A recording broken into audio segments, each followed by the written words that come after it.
En Romanos capítulo 11 es nuestro texto de hoy. Y estamos en esta sección, como ya la hemos venido repitiendo, en esta sección en donde Pablo toma un momento para hablar sobre el pueblo de Israel. Y notamos por el inicio del capítulo 9 que marca el tono de todo lo que se continúa hablando, que había un lamento, un dolor, una angustia en el corazón de Pablo por su gente, porque habían rechazado al Mesías. Y Pablo nos ha venido ejemplificando este pasado. Recuerden, en el capítulo 9 hizo esta ruta del pueblo de Israel, del pueblo de Israel, y cómo ellos se alejaron del mensaje del Señor, de Jesús, y lo obviaron. Después, la semana pasada, Pablo reafirma esta fórmula que es la única fórmula por el cual podemos, y que el pueblo de Israel también necesita esta fórmula. Y hoy va a continuar contestando esta pregunta que tal vez los lectores originales se hacían, y es: ¿qué pasó con la promesa de Dios para el pueblo de Israel? ¿Será que Dios se olvidó del pueblo de Israel? ¿Será que ya no los tomó en cuenta en sus planes? Y con base a este capítulo me gustaría que tuviéramos un tiempo de reflexión en los primeros 24 versículos. En estos primeros 24 versículos, en donde vamos a reflexionar sobre esta integridad de Dios. Porque Pablo hace la pregunta, gracias, ¿será que ha rechazado al pueblo de Dios? Y él dice: de ninguna manera. Y vemos aquí, yo veo en estos 24 versículos un ejemplo hermosísimo de un Dios íntegro, de un Dios que lo que Él dice lo promete, de un Dios que no cambia, de un Dios que cumple sus propósitos, y gracias, amor, y de un Dios que es excesivamente bondadoso. Si estás tomando nota, yo quiero que observemos estos 4 pensamientos en estos 24 versículos. Primero, la integridad de Dios en sus promesas, versículos 1 al 4. La integridad de Dios en su gracia, versículos 5 al 6. Y la integridad de Dios en sus propósitos, versículos 7 al 15. Y finalmente, la integridad de Dios en su bondad, versículos 13 al 24. Pero ¿qué tal si oramos? Y también ora por mí, mientras que nos preparamos para este tiempo de enseñanza. Padre, Señor, toma control de todo esta mañana. Tú estás en control. Que nada nos distraiga, Señor, que tu palabra viva y eficaz, Señor, más cortante que espada de doble filo, Señor, pueda hoy penetrar en lo más profundo de nuestros corazones, Señor. Y mientras que observamos cada uno de estos textos, estos versículos, estas frases, Señor, que golpeen mi alma y mi corazón, que me transformen, que me hagan mucho, mucho más como tú, Señor. Y que recordemos esta mañana que nuestro Dios es un Dios íntegro, no cambia de parecer, se mantiene firme en sus promesas, en su gracia, en su bondad para su pueblo.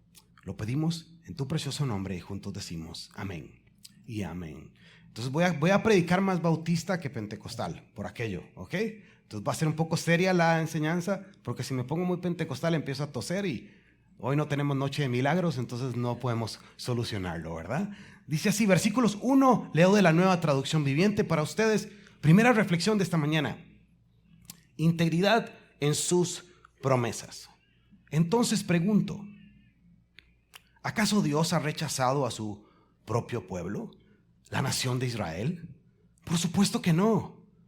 Yo mismo soy israelita, descendiente de Abraham y miembro de la tribu de Benjamín. No, Dios no ha rechazado su propio pueblo, el cual eligió desde el principio. ¿Se dan cuenta de lo que dicen las Escrituras sobre el tema? El profeta Elías se quejó del pueblo de Israel ante Dios y dijo: Señor, han matado a tus profetas y derribado tus altares.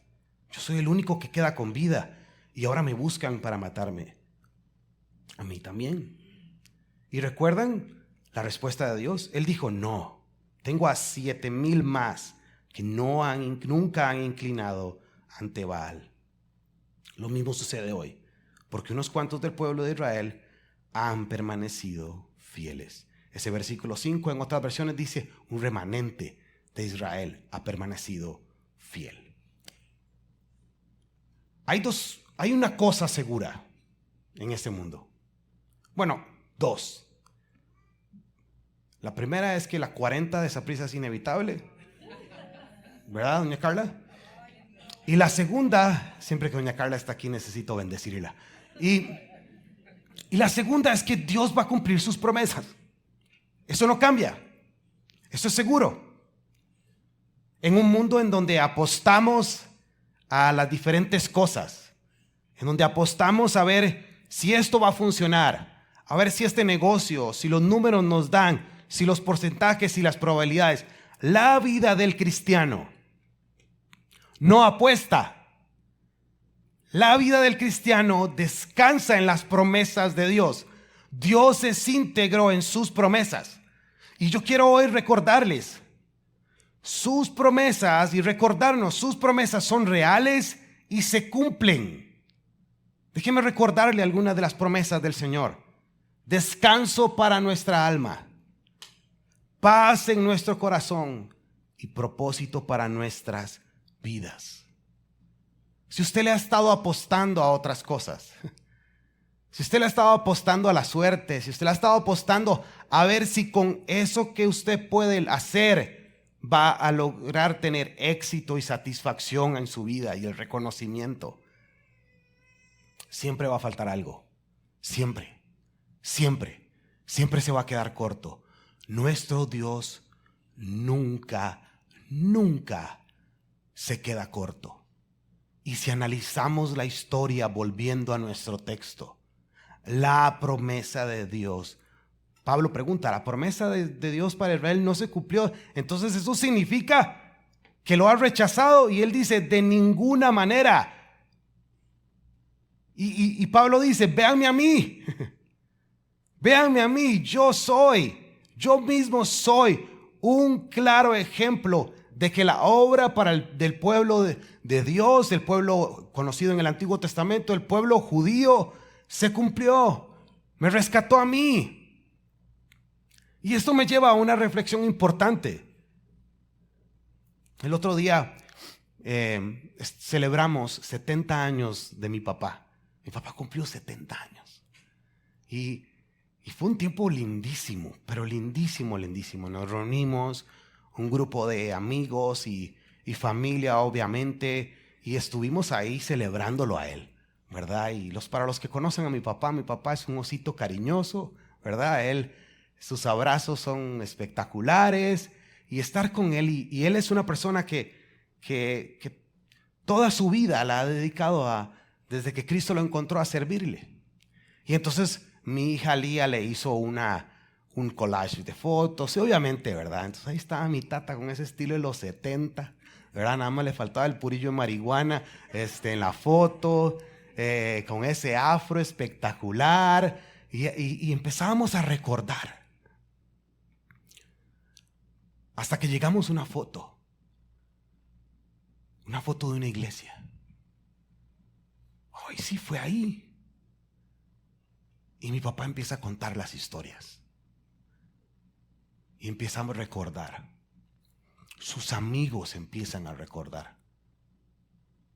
Empiezan a recordar historias que tal vez él inclusive ya ni se acordaba. Y pongo este ejemplo porque es su vida y mi vida, ese trofeo de gracia, como Pablo lo está poniendo acá. Ahora, hay que recordar la escena.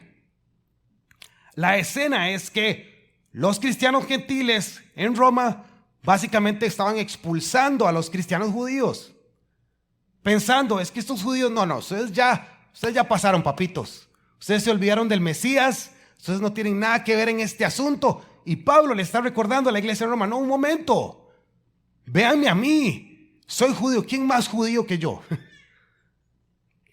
Era un judío de pura cepa, Pablo. Y dice, véanme a mí. Yo que soy judío, soy un ejemplo de esto. Dios no ha terminado con el pueblo de Israel. Y no soy el único. Queda un grupo. Y para ejemplificar eso, se va al Antiguo Testamento. A textos que están a una historia que está en Primera de Reyes, capítulo 18 y capítulo 19. Y les recuerda esta historia si usted no la ha escuchado. Es una historia muy interesante. El profeta Elías, que era en ese momento el único profeta de Dios que estaba realmente llamando al pueblo de Dios al arrepentimiento. Usted lea Crónicas, Primera de Reyes, Segunda de Reyes, Crónicas, toda la historia del pueblo de Israel, desde que salen de Egipto y desde el libro de los jueces, es que cada uno hacía como le quería la gana. Dios les dio la ley, el pueblo de Israel se arrepentía, venía delante de Dios, Dios los bendecía, se olvidaban de Dios nuevamente. Pero aquí, el caso es que ya el pueblo de Israel era un desastre. Tanto así que adoraban a los Baales.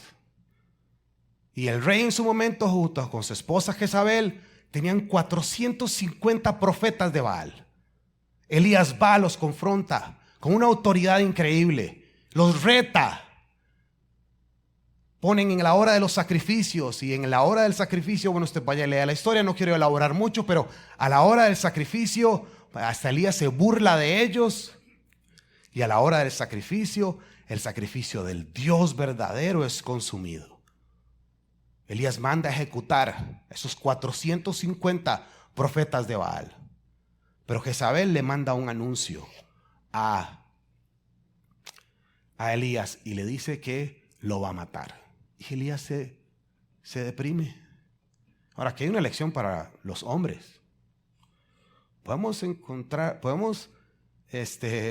enfrentarnos a 450 maes, pero si la mujer habla, téngale miedo. Realmente. Es decir, cuando todos hemos pasado por ese terror, ¿verdad? De la esposa. Ahora en la casa hablamos, ¿verdad? Y yo peleándome en el brete con 50 Gen Zs. Así que ahí está Elías. Y Elías piensa, yo soy el único que queda. Pero el Señor le recuerda, no, papito. Ahí en el pueblo de Israel tengo 7,000 que no han doblado rodilla frente a Baal. ¿Qué nos dice esto? Primero que nada, y va a ser un llamado más adelante, no pensemos que somos los únicos.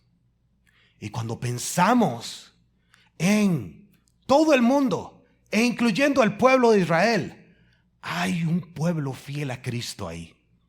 Hay un pueblo fiel a Cristo ahí, que se ha rendido a Él, y que el Señor, porque Él es íntegro, va a cumplir sus promesas. Continuamos leyendo. Segundo pensamiento, integridad en su gracia.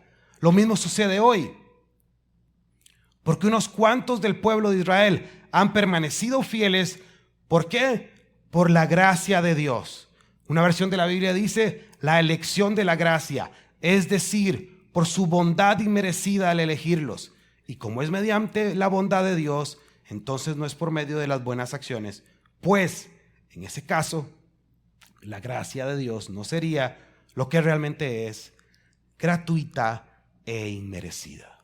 Segundo pensamiento, integridad en su gracia. Y esto es importantísimo.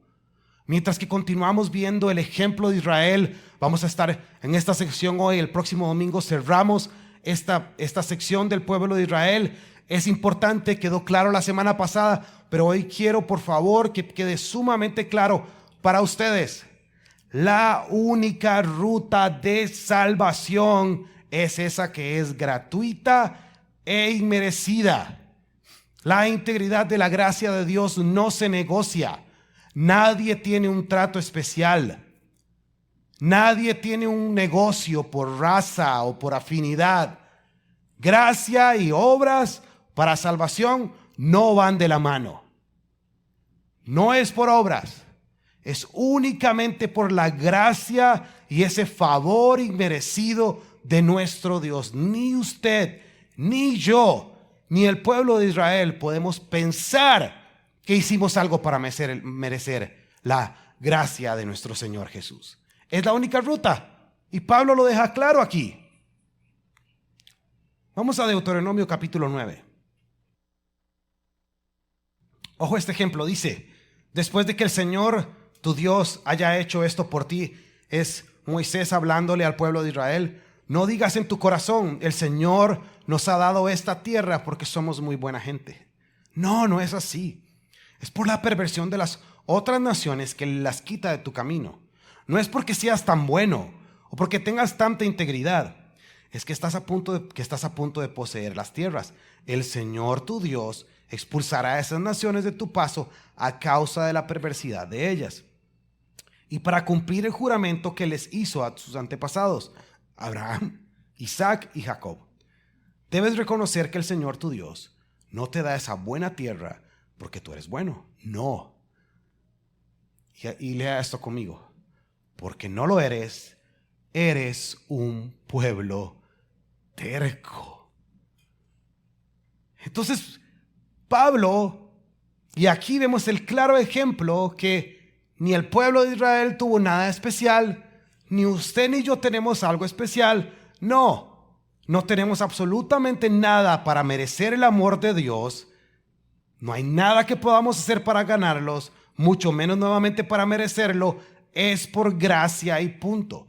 Y las razones por las que Él da esa gracia están en Él. Esto es importante, familia, porque muchas veces escuchamos el mensaje de la gracia. Y claro, es de la gracia del Señor, pero hay algo en mi corazón que uno tiende a decir: bueno, pero es que no sé, yo creo que yo tengo algo como que, sí, algunos puntos me gané por lo menos. Algo bueno tuvo que haber hecho, ¿verdad? Alguito, no nada. Si hay algo que usted y yo tenemos en común con el pueblo de Israel es precisamente eso. Somos un montón de tercos, necios. Nuevamente, escuche esta frase. Las razones de la gracia están en Él, en Cristo. Nada podemos hacer. Es porque Él es grande, es porque Él es bondadoso, es porque Él es soberano, es porque Él es Dios y usted y yo no somos Dios. Tercer pensamiento, versículo 7, dice así: así que la situación es la siguiente. La mayoría del pueblo de Israel no ha encontrado el favor de Dios que tanto busca. Unos cuantos sí lo han encontrado, a los que Dios ha elegido, pero el corazón de los demás fue endurecido. Como dicen las Escrituras, Dios los hizo caer en un sueño profundo. Hasta el día de hoy les ha cerrado los ojos para que no vean y les ha tapado los oídos para que no oigan. También David dijo que su mesa de abundancia se convierta en una trampa, en un engaño que los lleve a pensar que todo está bien, que sus bendiciones los hagan tropezar y que reciban su merecido, que sus ojos queden ciegos para que no puedan ver y que la espalda se les encorve para siempre. Así que Pablo continúa, después de hablar de esta integridad de la gracia, nos empieza a mostrar el resultado de rechazar la gracia de Dios.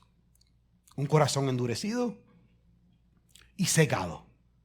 Ahora, uno se podría preguntar: ¿por qué alguien va a rechazar la gracia de Dios? ¿Por qué alguien va a rechazar esto? Es gratis. Podríamos dar dos razones esta mañana. Puede ser ignorancia o puede ser orgullo. Y creo que en el caso del pueblo de Israel y en nuestro caso es el orgullo.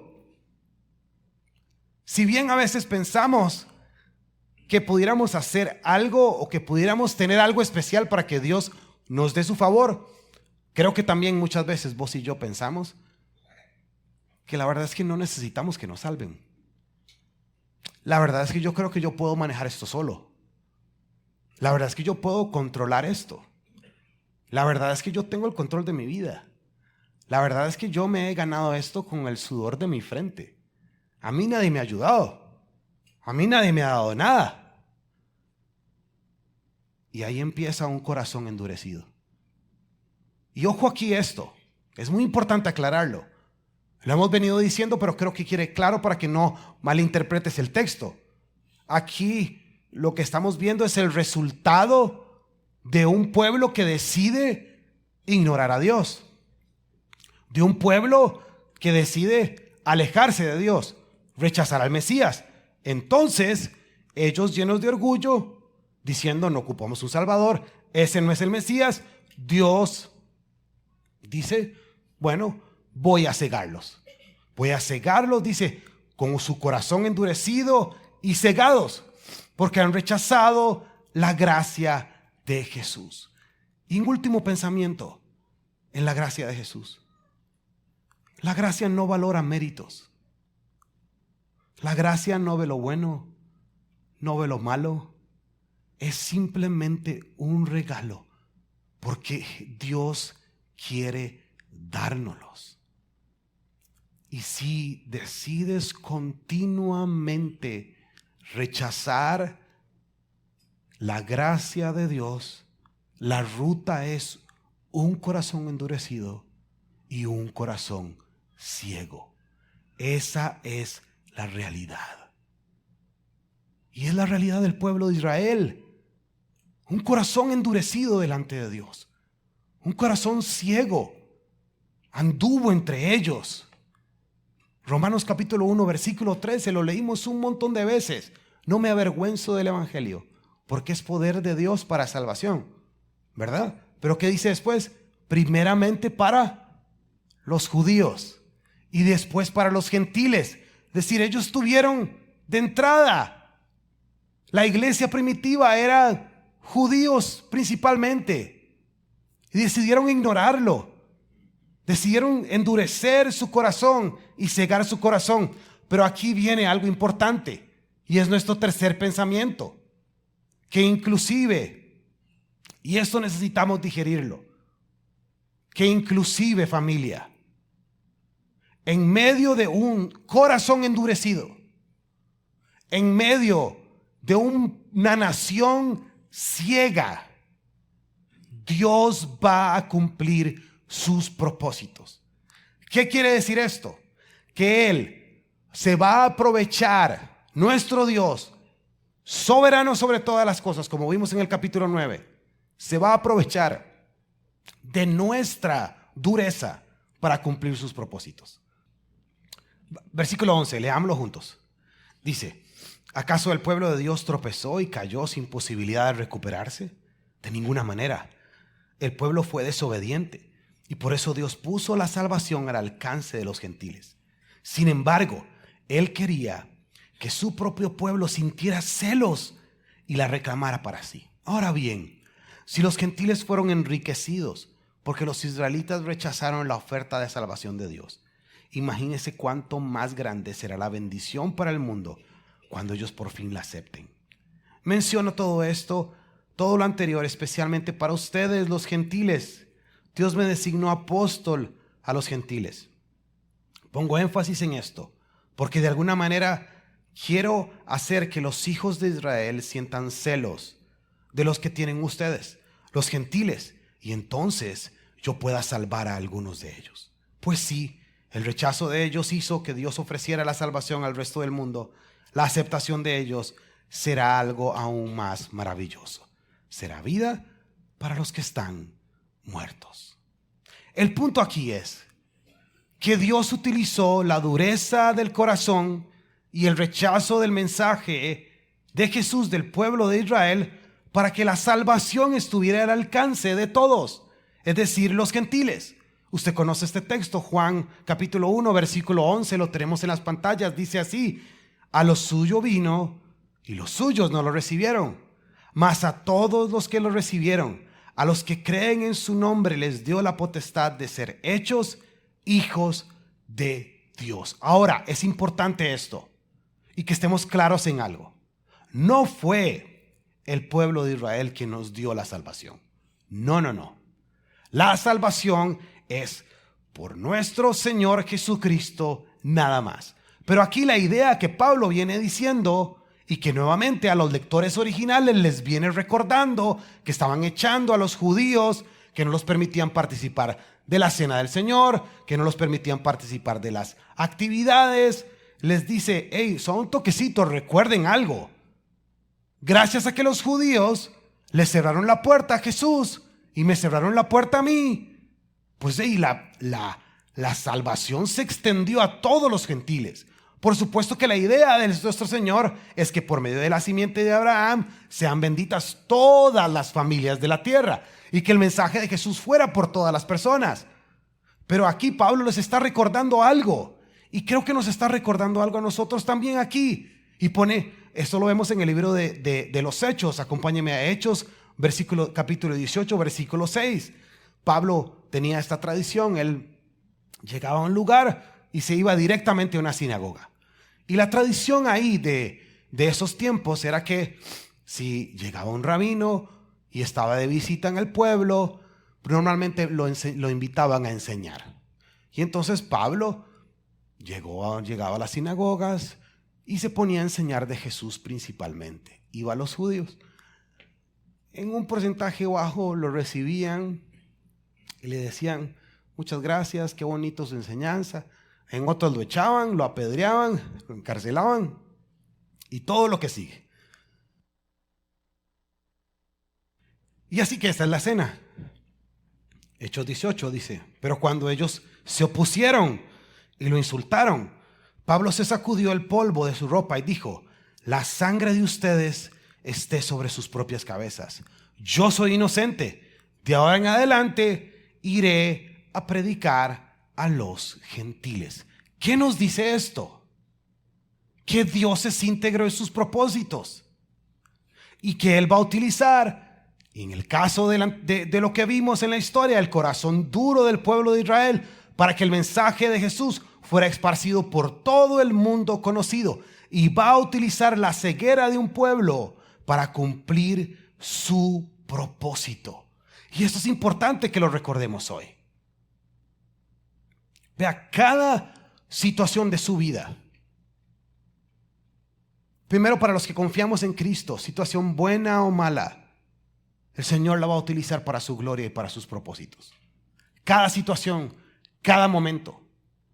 Y esa situación también, en donde usted ha endurecido su corazón, en donde usted ha caminado ciego, o esa persona por la cual usted está orando, por la que usted se acerca a mostrarle el mensaje de Jesús y ha caminado lejos, y usted ve como que, híjole, este chavalo como que no se va a arreglar. Créame, el Señor va a cumplir sus propósitos, inclusive en medio de un corazón duro y ciego. Ahora, Pablo dice, y todo esto sucedió para que el pueblo de Israel sintiera celos. A mí me llama mucho la atención esto.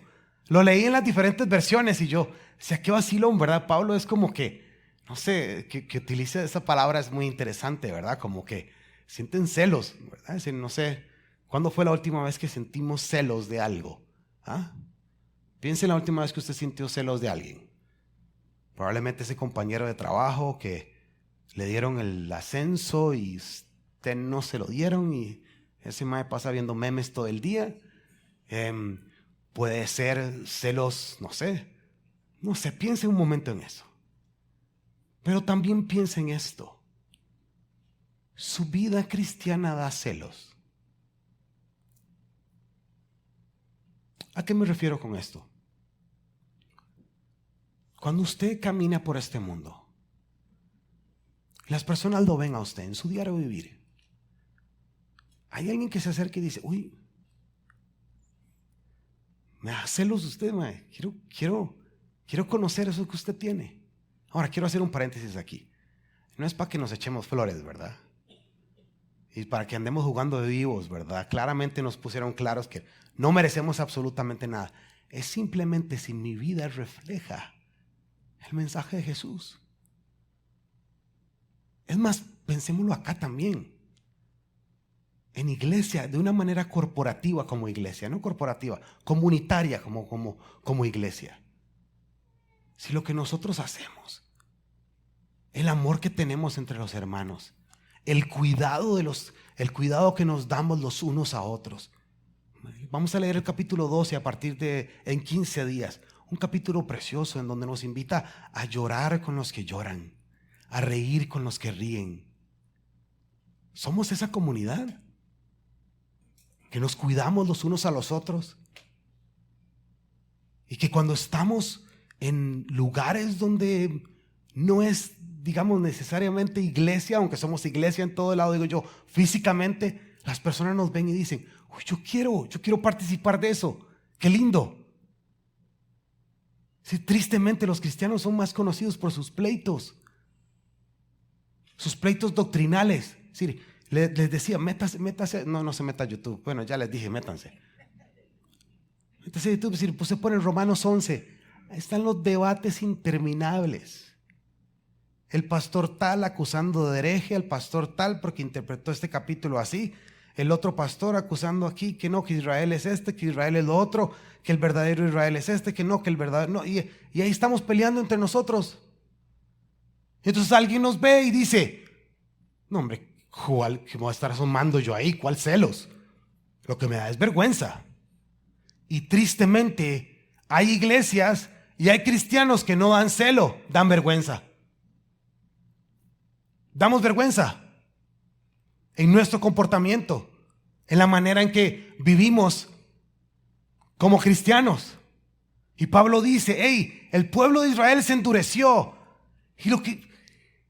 y vienen los gentiles, conocen a Cristo. Hechos capítulo 1, decidieron vivir como una gran familia y después se esparcieron por todo lado. Eran principalmente judíos. Hechos capítulo 7 viene esta revelación hermosa hacia Pedro, se extiende a los gentiles, para todas las personas. Pablo viene a Cristo de una manera espectacular. Cuando llegaban a cada ciudad, a Tesalónica, a Berea, a cada uno de los lugares, cuando llegaron a Tesalónica dijeron: este es el hombre que le ha dado vuelta al mundo con el mensaje de Jesús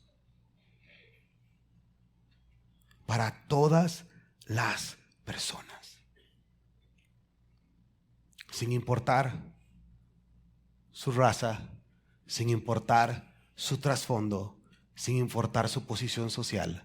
Para absolutamente todos Dios va a cumplir sus propósitos. Y el último pensamiento: integridad en su bondad. Leemos los versículos 16 hasta el 24. Dice así: y dado que Abraham y los otros patriarcas fueron santos, sus descendientes también serán santos.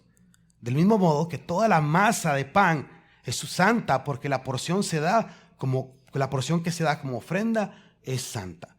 Pues, si las raíces del árbol son santas, las ramas también lo serán. Algunas ramas de Abraham, algunos del pueblo de Israel, han sido arrancadas, y ustedes, los gentiles, que eran ramas de olivo silvestre, fueron injertados. Así que ahora ustedes también reciben la bendición de Dios que Dios prometió a Abraham y a sus hijos, con la cual comparten con ellos el alimento nutritivo que proviene de la raíz del olivo especial de Dios. Así que no se jacten de haber sido injertados para reemplazar a las ramas que fueron arrancadas. Ustedes son solo una rama, no son raíz. Tal vez digan: bueno, esas ramas fueron arrancadas para darme lugar a mí. Es cierto, pero recuerda, esas ramas fueron arrancadas porque no creyeron en Cristo. Tú estás ahí porque sí crees, así que no te consideres tan importante. Más bien teme lo que te podría suceder, pues si Dios no perdonó a las ramas originales, tampoco te perdonará a ti. Así que Pablo, por medio de esta ilustración del árbol de olivos, nos hace una advertencia a nosotros esta mañana, y tiene que ver con el orgullo. Nosotros no somos mejores que nadie. Primero que nada, no sé si notaron, dice que nosotros, los gentiles, fuimos injertados y recibimos la bendición de la raíz. Y eso es importante recordarlo.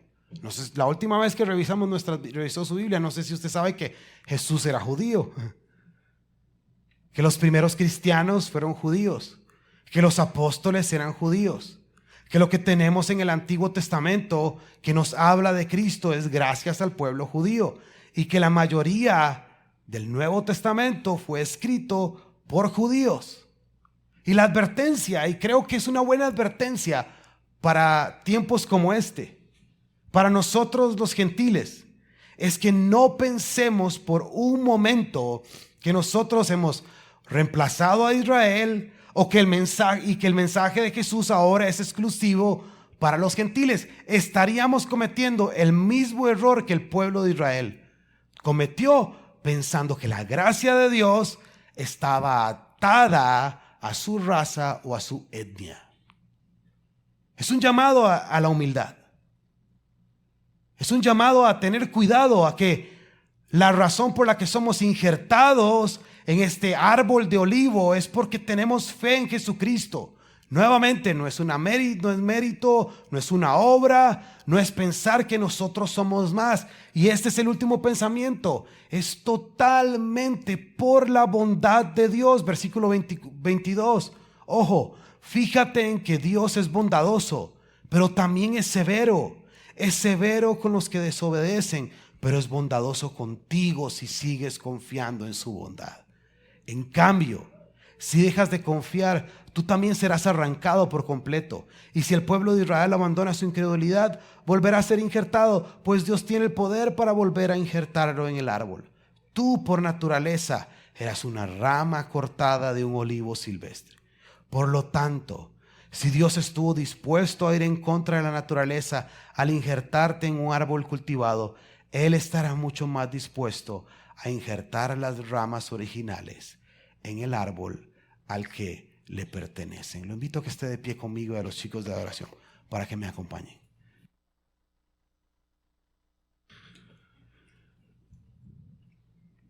Dios es íntegro en todo, y esto incluye definitivamente su bondad. Este último punto es una invitación a que continúes confiando en su bondad. La bondad de Dios para con nosotros, las ramas injertadas, pero también para el pueblo de Israel está más que comprobada.